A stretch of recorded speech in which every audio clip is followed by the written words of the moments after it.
Students, आज हम लोग करने वाले हैं हेक्साडेसिमल से डेसिमल में कन्वर्जन।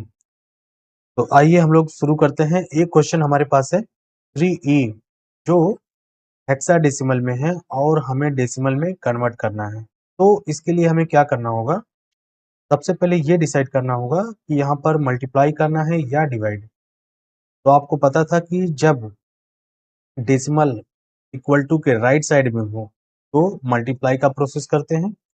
तो आइए हम लोग मल्टीप्लाई का प्रोसेस को अप्लाई करते हैं। तो सबसे पहले क्या करना होगा, मैं यहाँ पर एक पेन ले लेता हूँ पहले। तो यहाँ पे जो 3e किसमें है? हेक्साडेसिमल में। तो 3 को ऐसे लिखिए और e को थोड़ा सा स्पेस देके लिखिए।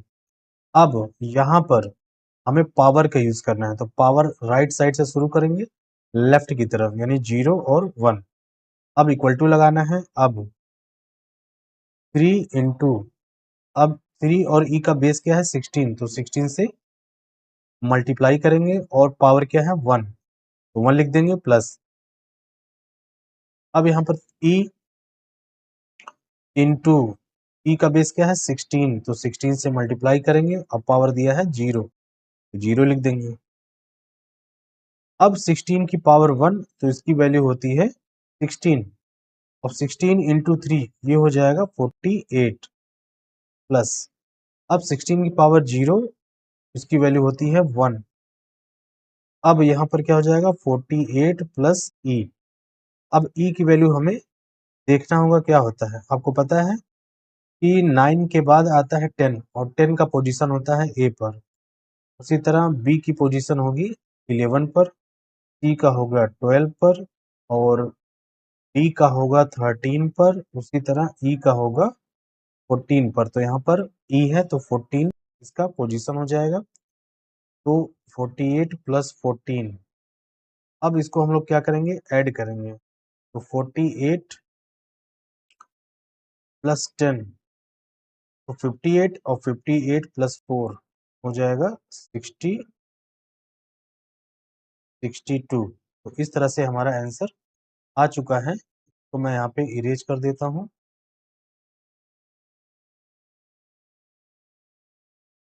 तो इस तरह से हमारा आंसर आ चुका है। अब आंसर कैसे लिखेंगे? तो जो भी क्वेश्चन है हमारा, क्वेश्चन था हमारा 3e हेक्साडेसिमल में, और डेसिमल में प्राप्त हुआ है 62। तो ऐसे लिख देंगे 62 डेसिमल में। तो इस तरह से हमारा आंसर हेक्साडेसिमल से डेसिमल में आ चुका है। अब हम लोग चलेंगे नेक्स्ट में, जिसमें हमें करना है डेसिमल टू हेक्सा। अब यहाँ पर एक क्वेश्चन है 64 जो डेसिमल में है, इसको चेंज करना है हेक्साडेसिमल में। तो अब यहाँ पर क्या करना होगा? मल्टीप्लाई या डिवाइड। तो जब भी इक्वल टू के लेफ्ट साइड में डेसिमल रहता है तो उसके लिए हम लोग क्या करते हैं? डिवाइड करते हैं। अब डिवाइड कैसे करेंगे? जो भी इक्वल टू के राइट साइड में रहेगा नंबर सिस्टम, उसके बेस से। तो चलिए 64 को हम लोग क्या करेंगे? डिवाइड करेंगे। तो 64 को ऐसे लिख लीजिए। अब डिवाइड करना हमें 16 से। जो भी डिवाइड करने के बाद रिमाइंडर आएगा उसको हम लोग क्या करना है? यहाँ पे लिखना है। चलिए, अब 64 को हमें क्या करना है? 16 से डिवाइड करना है। 16 का टेबल पढ़ेंगे कि 64 से ज़्यादा ना हो, बराबर हो या कम हो। अब 16 का टेबल 4 बार पढ़ेंगे, तो 16 4 जा 64, तो बचा 0। ये हुआ हमारा क्वोशिएंट, ये हुआ हमारा रिमाइंडर। यहाँ पे लिखेंगे क्वोशिएंट 4 और रिमाइंडर आया हमारा 0। अब फिर 16 से डिवाइड करेंगे। अब क्योंकि 4 16 से छोटा है, डिवाइड नहीं होगा, तो 0 को अपनी तरफ से बढ़ा करके 4 को हम लोग साइड में कर लेंगे और नीचे से ऊपर की तरफ डिजिट को काउंट करेंगे।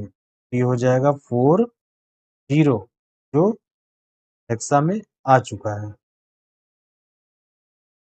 इसको मैं थोड़ा सा और अच्छे से लिखता हूँ।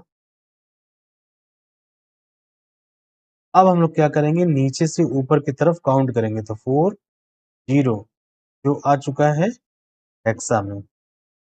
तो इस तरह से आंसर कैसे लिखेंगे? तो क्वेश्चन हमारा था 64 और ये डेसिमल में था, हेक्सा में हमारा आया 40, यही हमारा हेक्साडेसिमल में नंबर प्राप्त हुआ है। तो यही हमारा आंसर हो जाएगा, इसको मैं बॉक्स में लिख देता हूँ। तो इस तरह से आज हमने देखा कि हेक्सा टू डेसिमल कैसे कन्वर्जन करते हैं और डेसिमल टू हेक्सा कैसे कन्वर्जन करते हैं। तो इस तरह से हमारा ये पार्ट कंप्लीट हुआ।